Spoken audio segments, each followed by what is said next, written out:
tardes y buenas noches, dependiendo de la hora y desde donde nos estés viendo. Estoy con Valeria Mandakovich, quien es fundadora de Campus Alama Comunidad Quelarre. Además, es psicóloga clínica y canalizadora con más de 20 años de experiencia. Muchísimas gracias, Valeria, por estar en esta entrevista. Vamos a estar conversando acerca de un buen terapeuta. O sea, ¿qué debe tener un buen terapeuta o cómo un terapeuta sabe que realmente es bueno? Y también vamos a estar comentando acerca de cuáles son esos errores comunes que no debe cometer un buen terapeuta. Bienvenida, Valeria. Muchas gracias por la invitación, Freddy. Wow, esa es una gran pregunta que honestamente yo me la hice desde el primer momento que empecé a atender pacientes. Empecé a atender pacientes como psicóloga, después empecé a atender pacientes desde terapia Lama, que es lo que he construido y sistematizado por varios años, y es también lo que enseño. Entonces, para mí es una pregunta fundamental a la hora de entender de que uno quiere ayudar a otros para sanar.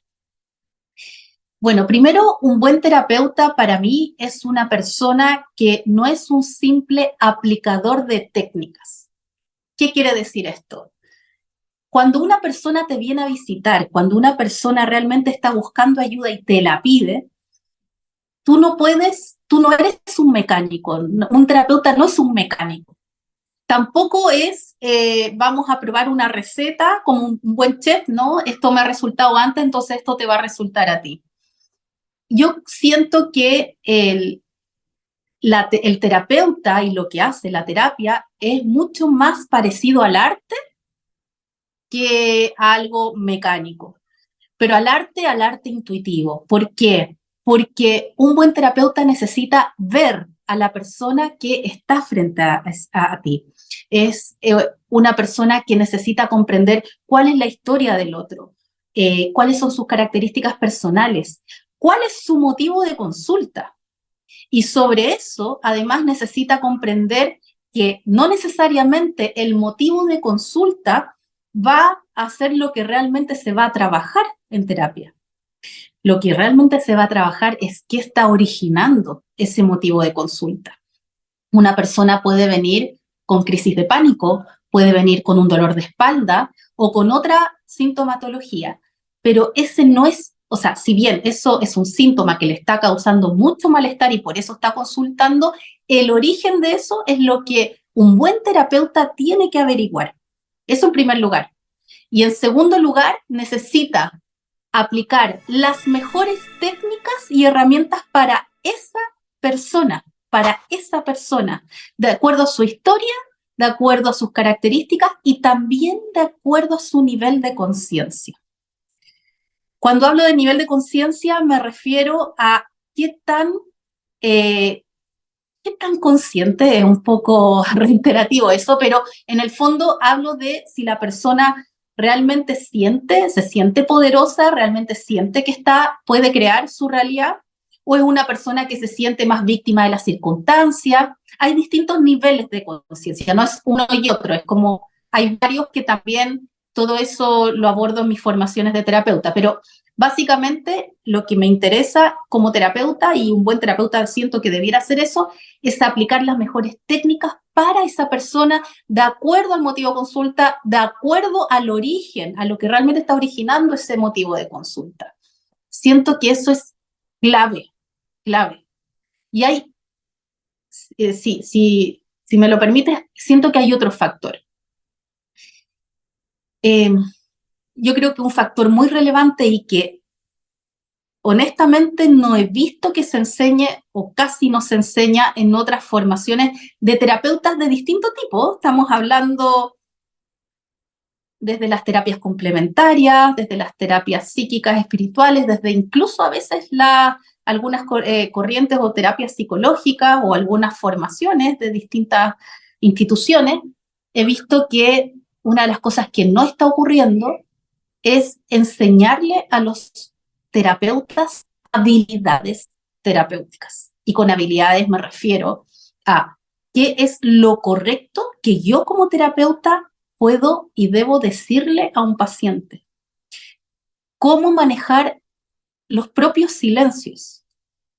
Hay terapeutas, y me he encontrado con varios, que se les olvida que la terapia es para el otro y empiezan a hablar de sí mismos, de su experiencia personal, empiezan a dar mucha información que tiene que ver con sus propias historias y no con el paciente. Y no digo que el terapeuta no pueda hacer eso, sino que si lo hace, tiene que ser una elección absolutamente terapéutica. O sea, yo tengo que saber que eso que voy a decir sobre mí le va a servir al otro y no va a ser un relleno, no va a ser porque se me ocurrió o no va a ser porque estoy tanto en el egocentrismo que en el fondo no puedo ver al otro, me estoy viendo solo a mí.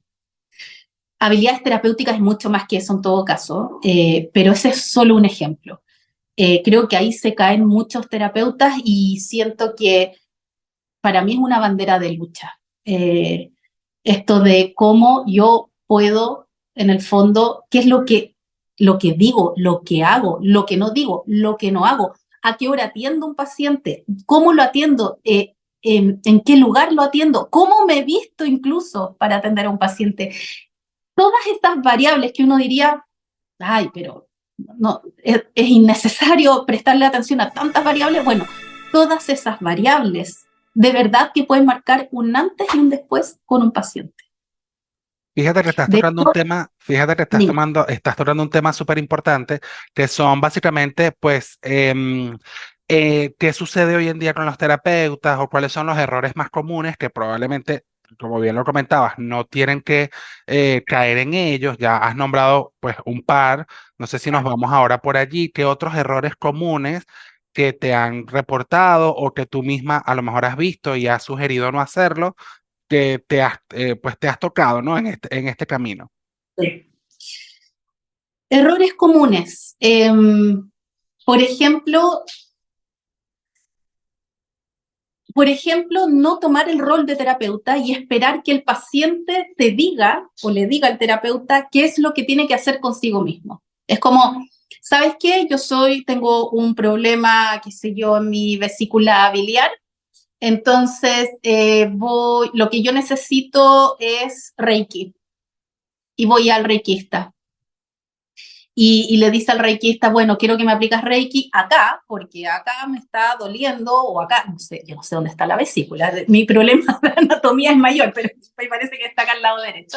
Bueno, pero quiero que me toques acá, porque acá, en el fondo, un buen terapeuta es quien es capaz de decirle al paciente, mira, ¿sabes qué?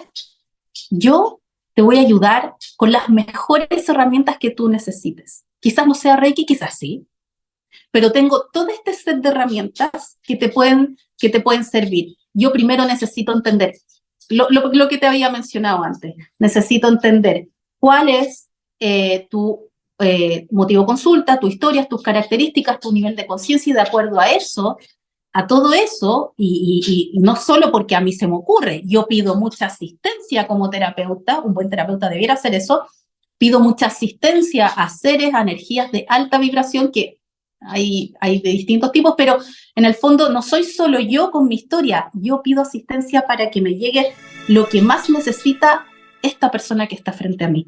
Y eso es lo que aplico. Es como, para ponerlo en otro ejemplo, es como que uno fuera un médico y le dijera, quiero que hagas la cirugía tanto con el bisturí no sé cuánto en esta zona, y uno no puede hacer eso. No sé si me explico, es como el verdadero experto es el otro.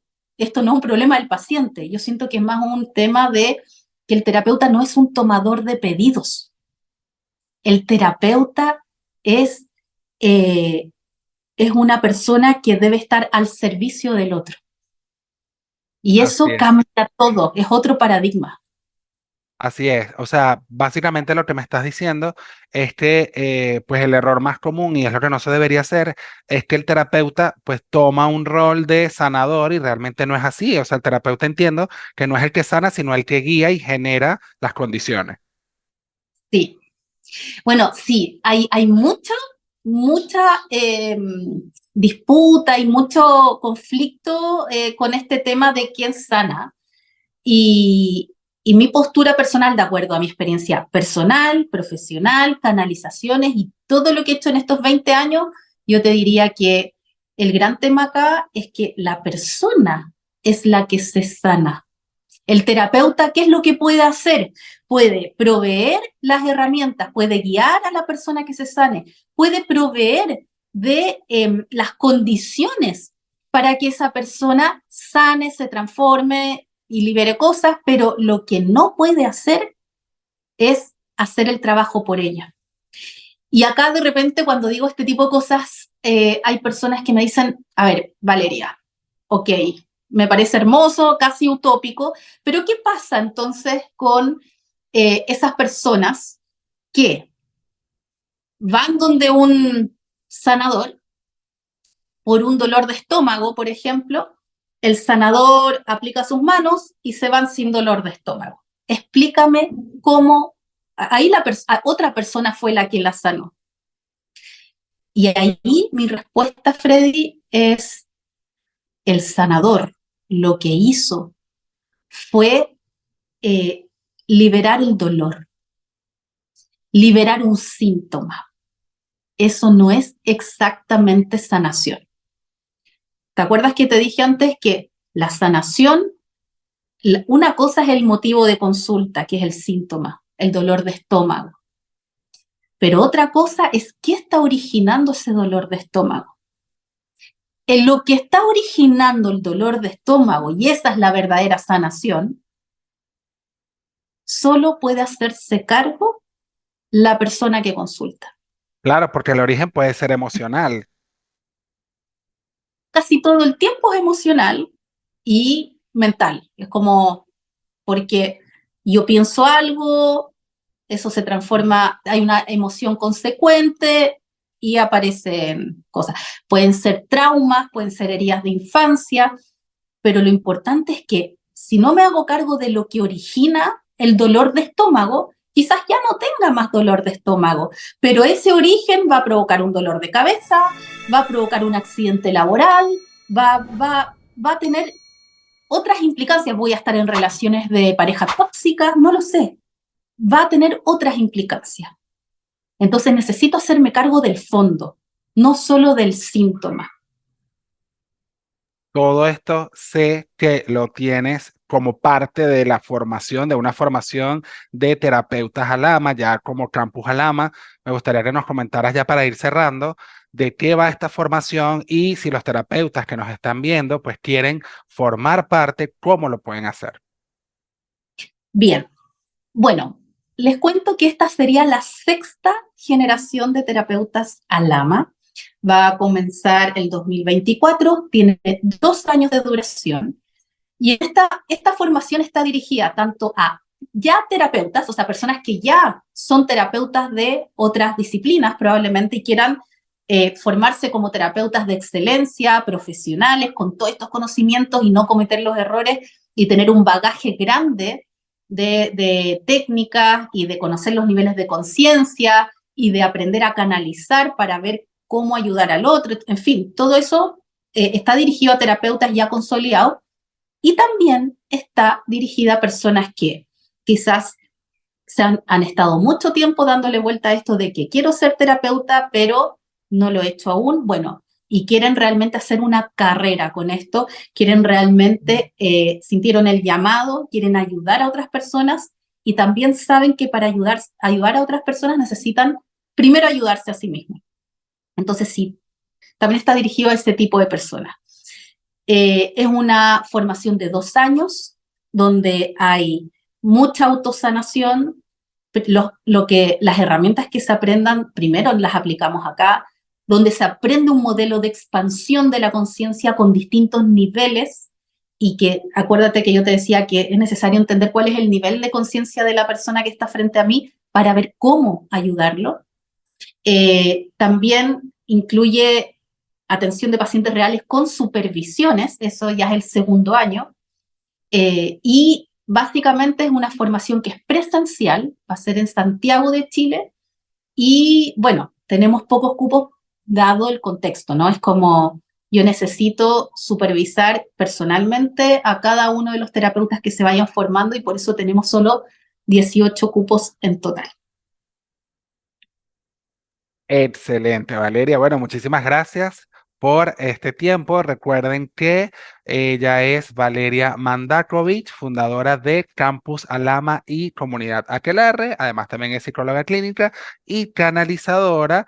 Y si estás viendo esto en este momento en YouTube, recuerda que todos los domingos se están sacando nuevos videos, así que no olvides suscribirte. Muchísimas gracias, Valeria, por este tiempo. Gracias a ti, Freddy.